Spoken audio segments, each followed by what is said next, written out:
Welcome to episode 4 of my top 50 pinball machines. Up there we have the top 50 leaderboard. If you're confused, then you'll see in 5 names up there. That's because we covered 3 pinball machines in the first ever episode. Now, I'm not going to spend a long time going through all the rules and all the criteria on this video, but if you want to know precisely what they are all discussed in episode 1. So if you haven't seen episode 1, I do suggest you go and give that a look, because we'll be using those parameters to assess and rate all the pinball machines. There is only one thing you really need to know about this, and that is that for me to rate and for me to put one of the pinball machines in the top 50, it has to have lived in this house at some point, for the pure and simple reason that I don't want to compare something that I've learnt the rules to something that I might have played once or twice on location, not really been able to hear the sound and you know, get to know the call-outs and just get to know the overall feel of the game. That's why they have to have lived in this house. Thank you, everybody that's got involved so far. I really do appreciate it. This one is Elvira, House of Horrors, and as I mentioned in the chin, I got a great suggestion of one of you wonderful subscribers who posted in the comments, why don't I tell you at the end of each video which game I'm going to assess next? So at the end of this video, stay tuned, I'll be telling you what game is going to be next up. Now, Elvira, House of Horrors, what a great game, an absolutely wonderful game. And it was a game, it was really close. I had some money to invest in a pinball machine. By this point I'd sold a lot of pinball machines. I'd sold Lord of the Rings and Judge Dredd and Star Trek Next Generation, a number of pinball machines, and I got to the point, I think I just sold as well Jurassic Park, so I got to the point where I was able to sort of invest in a pinball machine. And I remember at the time it was a bit of a toss-up between Guns N' Roses, which was going to come out imminently, and I love that band, great band, love the music, and something else. And I was undecided, and I remember I put a thread on the Pinball Info Forum, which is basically the UK version of Pinside, and Neil, who is a prominent member on there, said to me, why don't you come over to my house? I've got a number of the latest Stern titles, you can have a play on them, and you can decide what you want to buy. So I did, and I went over there, and Neil will be featuring on this channel soon. We've got a Games Room Tour section, which is a different playlist, so go and check that out. We've got 4 on there already. We'll be going and doing a Domino Arcade at some point in the near future and looking at Neil's fantastic collection on that. But anyway, so Neil said come over, and he does have all the latest Stern machines on there. So I was playing through a number of games, and I walked past Elvira, and I said, oh, I don't want to play this. This is not one that was up for consideration. And I can't think why, really, at the time. I wasn't ever really aware of Elvira. And when I don't mean not just the pinball machines. I certainly wasn't aware of Scared Stiff, which I've now played. And I certainly wasn't aware of that. That was the second one. I certainly wasn't aware of the first Elvira machine either. But also I wasn't aware of her as a television personality. So it was just a complete lack of awareness. And Neil stopped me and he said, no, he said, you should play that. He said, that's an amazing game. And so I played it, and I just remember hitting the haunted house shot. And I remember getting a multi-ball, which I now know how I would have got the multi-ball, but which I've obviously locked it. You hit the drop targets and you hit it into the house. It's into like a cellar shot into the house. And I didn't know at that point how I'd got it. I just remember thinking, what a magnificent pinball machine. And I had quite a good game, which is always... It always encourages you. If you play a game for the first time and you play it well, I think that's always helpful. You always sort of have a little bit more of affinity towards that game, which I absolutely did. So I came away from this evening at Neil's where I played lots of different games, but I came away from there thinking, that's the game I want. So then it was a toss-up between Elvira and Guns N' Roses, and I went for Elvira. I think I made the right decision. Elvira is a fantastic game, and it's an amazing game. So the criteria for me assessing this, basically, is not going to be just like the Pinside Top 100. I've got my own set of criteria, my own set of rules, and things that are probably more important to me than some of the categories that are on the Pinside Top 100, which is an excellent resource, as I've said many times, and I use it a lot, particularly when I'm about to buy a machine. But this is more my sort of quirky, nuanced way of looking at a pinball machine.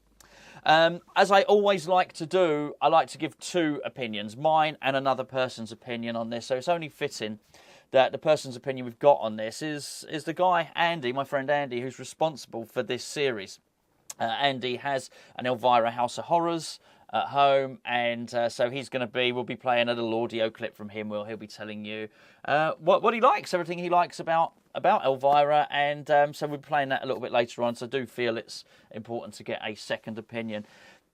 If to give you a bit of spoiler, we both like it. We both like this game, so it's going to be a little bit more interesting when I feature a game that I don't like, and at that point I'll make sure I do get the opposite opinion, just in case there's anybody sort of pondering whether to get a game or not. Although I must please stress, because I already did have one message in the week asking me to produce a video for a certain game before somebody bought it. I don't want to be responsible for anybody buying or selling games based on my opinion. These are absolutely my opinions on games, and I can totally get things wrong and have different taste to yourselves. So Elvira, let's look at the criteria for my top 50. Is it fun? Absolutely. It's incredible fun. It's humorous. It's got very, very funny call-outs, and the call-outs meant an awful lot more to me once I played Scared Stiff. You got to remember, I played Elvira House of Horrors before I even played Scared Stiff. Now I've played Scared Stiff, the game makes a lot more sense to me. But even without that knowledge, even if you've never watched Elvira, you've never had any other games, this is still an amazing game. It's brilliant. And so, is it fun? Oh, absolutely. Has it got humour? Yes. I mean, tons of it. Tons and tons of it. It's the game is set out with a number of... So what Elvira used to do in this country, and I'm assuming she did the same the world over, was she used to host a television programme. And in that programme, she would introduce B-movies, cheap, poorly made, camp horror movies, low-budget horror movies, and that's what she was known for. She would introduce them. I think later on, as she got more famous, she started to appear in a few of them. But they are funny, as a lot of them are. This low-budget stuff is absolutely hilarious. So there's a lot of humour in it. She introduces them throughout the modes. In fact, each mode is actually one of the movies from the from one of the shows she featured, and there are some magnificent little clips in it. And just before you start a mode, the ball will stop because you shoot the ball up into the house to start a mode, the haunted house, which is a wonderful mechanism. We'll get onto that in just a second. The mode is selected for you because I think you actually, depending on which window is lit in the house, designates which mode you're going to be playing. And that is right. It's very cool, very, very cool game. When that happens, there'll be a reel. There will be a bit of footage from the game which will play, and that will play throughout the mode with Elvira also commentating on it and making sort of funny, saucy. Lots of innuendo in it as well. It's very, very good. Does the game have charm and personality? Tons of it. Tons of charm and personality. Toys and mechs, well, I mean, I was going to say they don't make them like this anymore. I guess they do. I mean, there's a Godzilla over there. And if you think about it, Godzilla has the bridge, doesn't it? It has the collapse. I'm talking about the premium here, the collapsing building. And, of course, it has the Mecha Godzilla as well on that sort of turntable. So I guess that has 3 mechanisms on it, as does Elvira House of Horrors. Now, the reason I talk about the premium, there was no pro version created for this game, so it's what's known as a Kapow game. So they only produced the premium and the limited edition for this. There is no pro version, but it's mech heavy. Let's put it that way. The house itself has a diverter. You can shoot up the staircase, or there's a point where the ramp to go into the staircase will actually lift up, and you can shoot under that, and it will go into the cellar. That's really cool as a ball lock. Then you can shoot, I think it might even be the garage or something, which is a drop target. That's how you do multi-ball. So that's another way that you can get into the house. Then there's the skill shot where you drop it around the back of the house, the rear entrance, the back door. There's a lot of material in that gag there, in that particular innuendo, which is really good. And then you've got, of course, the top of the house where you have a spinning turret. And you think, wow, they really packed an awful lot into that game. I believe at the moment they're doing a rerun, a second release in it. I sort of shudder to think what Stern would charge for a limited edition on that now. I think, if you've got one, probably hang on to it, would be my advice on that. They did bring out a 40th an Elvira 40th edition for a 40th year being on the telly. That was pretty. That was pretty pricey as well, that game. But it is an absolutely wonderful game. Then you have the Crypt, which is on the right-hand side of the playfield. That's amazing. It's what a game, what a lovely mechanism that is. You can backhand that shot as well. That's quite cool, which is that does something on a game called the Deadheads. Really good, really cool. And then you've got the then you've basically got a crate which opens up on the left-hand ramp. And as the ball travels down the left-hand ramp, the lid of the crate opens up, and the ball drops into there. It's really good. It's sort of a crate, a casket, whatever you want to call it. And then there's a really odd sort of shot just below it, which you almost have to. You need a bit of luck. You need to fluke that ball in there, which is it's very good. There's so much going on in this game. One of the things I love about this game, just to go, because is the game approachable? Sorry, I'm losing my train of thought here. Just back to the list now, which is what I'm looking at just there. Is it approachable? Yes, which I know probably doesn't match with what I said at the start, which is I walked straight past it at Neil's, but it is. It's a Halloween horror themed game which just looks amazing, particularly when the lights are switched on and the house is really well illuminated. There's a nice light show in the game. I really do enjoy it. Definitely looks better with the blades on, with the art blades or mirror blades. I mean, all games do. I'm not entirely sure what the justification is from Stern for not putting blades on at least every premium and above. I guess it's to make the LE a little bit more exclusive, but people get the blades anyway. They only cost £100, and I think if you're going to be paying over £10,000 for a premium pinball machine, I think the least Stern could do would be to put blades on all of their games. I really do. How they've been able to get away with that, I'm not so sure. But anyway, so this game really does benefit from having the blades on there, and I think it just looks gorgeous. It does. And I love the artwork. The cabinet artwork's great. And those aren't factors that go into me deciding where the game ultimately is going to rank on that list. But if you're sort of asking, is it approachable? It looks appealing. When you look at the machine, the lights are switched on. It does look really appealing. And I quite like the sounds on it as well. I think that helps to lure you in. Obviously, you wouldn't hear it in a busy arcade. But it's very, very good. Shots and positions. It's a simple game. If I were to put it this way, on this game, the shots are easy, but the code is hard and the code is deep. Let's cross-reference that with a game like Aerosmith, where the shots are tight, the shots are hard, but the code is easy. Very, very simple code. So Lyman Sheats did the code in Elvira, and it's magnificent. But they are very, very makeable shots. That, the combos on it. But he's coded that out, so actually some of the modes run for a very long time. As you'd expect with Lyman, there's some really, really cool features within the modes and points where you can sort of either check out the mode early or sort of keep it going. You would expect that kind of stuff from him. But the shots are good. They're satisfying. The right ramp is very satisfying indeed. I don't think hitting the haunted house ever gets old. That's a rewarding shot. It's an easy shot. I won't pretend otherwise. It's an easy shot. You might well think there's no jeopardy on the game. There is. Sometimes it can drain out of the pot bumpers and go straight down the middle. But it's such a long run. I think if once you become a better player, you're seeing the ball for a long time. It's going to drain down the middle. And if you get to a point where you're starting to move the pinball machine, I think you can probably do something about that. But it is not a brutal game. Not in any way, shape or form is this a brutal game. The rules I've just mentioned that. So does it have achievable goals?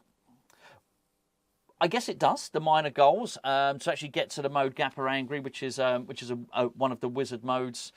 That is very achievable.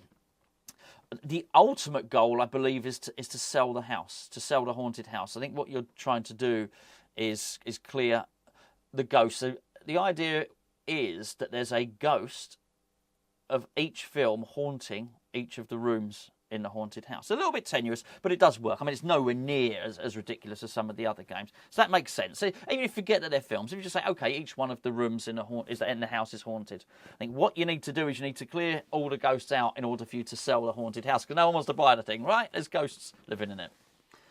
I never got to that point. So does it have achievable goals? Yes, the ultimate goal I didn't find was achievable, but it is a long game. I did skip addictive for a very good reason. Looking on my list, is it addictive? I'm not sure it's addictive because the games are so long on it. I didn't find myself playing it and pressing the start button again. I want a cup of tea or a sandwich or a sleep or something. So I would often take a rest after playing that game. Godzilla is much the same. Not in terms. I'm not comparing the two games. We'll deal with Godzilla when the time comes. But you can have a 25-minute game on Godzilla and not even trouble any of the scores. You won't even touch any of the scores on your scoreboard. It's a long game. Because as I think, more by and large, a lot of the shots on Godzilla are quite forgiving. There's a bit more jeopardy on Godzilla because that pop bumper there, in particular. But so it's hard to say it's addictive. So, does it have achievable goals? There's enough there to keep you occupied. And I've got to say, for someone that doesn't know pinball, they don't really care. Just hitting that haunted house is so much fun, and seeing the mechanism, the ramp come up on the house, and it's really good. There's a really achievable early multi-ball in it, which again keeps people coming back for it, which is really cool. Rewarding and frustrating. It's not a frustrating game. It's just not. There's nothing frustrating about that game at all, I'd have to say. Is it rewarding? Yeah, I mean, because it would you reach the ultimate goals? No, but it would keep you coming back for more. Do I regret it leaving, which is the final one before we go and get Andy's opinion on this game? Yes, I do. I do regret it leaving, but yeah, it had to go for other games to come in, and without Elvira leaving, I wouldn't have got Batman, which is a great game. So, and as I say, I think in many respects I'd stopped playing it, which was one of the reasons why I decided it was probably that would go for all the reasons that I've said. But I don't wish to say it's a bad game. I'd have it back. I absolutely would have it back, and I got a lot of work done to this game. I think it's probably worth pointing that out. I would have already introduced clips by now. You're probably seeing the airbrushing on the armor, and there were a lot of mods that I'd added to the game. I did an awful lot to it. Spent a lot of money on that game. I would absolutely have had it back, but I think now the price has gone so far. I don't think I'd ever spend that money on getting a game like that back that I'd already had. I think if you're going to go and spend such massive money, you'd probably be looking to, to get a game that you perhaps hadn't had before. And I think from my own point of view, those premium standard games that are sort of way out of my price range, and I find myself, as Stern put their prices up more and more, I found myself having to sell more and more to get one. You sort of end up selling two machines to fund one, which of course is unsustainable. But a great game, a fantastic game. Anyway, you've heard enough from me. We're going to hear what Andy's got to say about it now. After Andy's finished speaking, we'll take a walk over to the board and we will decide where it goes. Elvira's House of Horrors, as you know, Gonzo, I first played at your house, fell in love with it instantly. Absolutely beautiful artwork on the playfield. Finish it off with the official Stern art blades. It looks perfect. It's colourful, great animations on it, great toys as well with the Deadhead family crypt and the house at the back. It is just a lovely looking machine.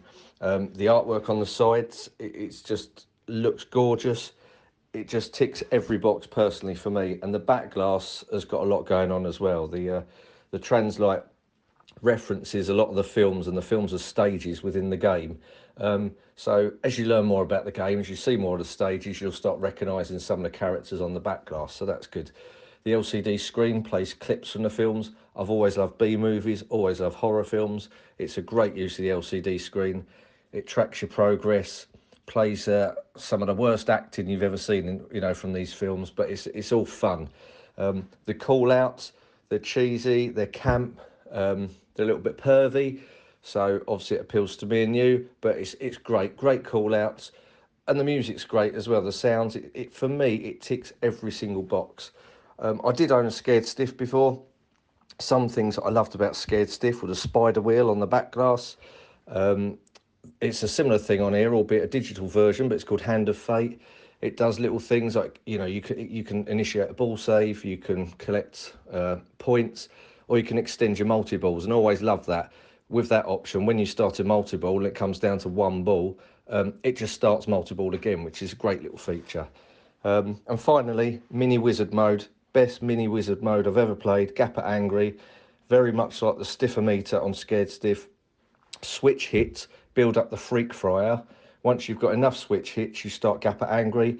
It's a really intense, tricky Mini Wizard mode, and if you complete it, the whole pin acts in the same way as you've just completed the main Wizard mode in Scared Stiff. If you know what I'm talking about, you know what I mean, but I won't spoil it for people. Loads of surprises in this game. The more you play it, the more you unlock, the more stuff you see. It's just, as you can tell, I'm enthusiastic about it. It's back on the line now at Stern, which is great for people that that want to get their hands on one. I highly recommend it. I can't fault it. There you go, Andy discussing Elvira House of Horrors. And thank you once again, Andy, for thinking up this video idea. I really do enjoy it, and everybody's interacting with it beautifully. Clearly, Andy likes it. I like it. Where's it go on the board? That's the question. Now, there's going to be a couple of things on that board which you're going to see dropping down, and you might get a little inkling as to what's going to happen once I put this on the board. I haven't approached this with a predetermined idea of what I'm going to do, but it's quite clear what it finishes ahead of and what it finishes under. There we go. I think it's probably just worth pointing out, and I've mentioned it in other episodes, money doesn't come into it here. I don't care what a game costs. I think it probably ruins the purity of trying to assess it. I'd said before, let's imagine that each game costs £1. It's actually quite hard to do that. So I'm going to change the parameters of that slightly. So my final decision is going to be made like this. If you were going to lend me a game for the rest of my life, I can't sell it, and nor would I. But thank you very much. If you're going to lend me a game for the rest of my life, what's it going to be?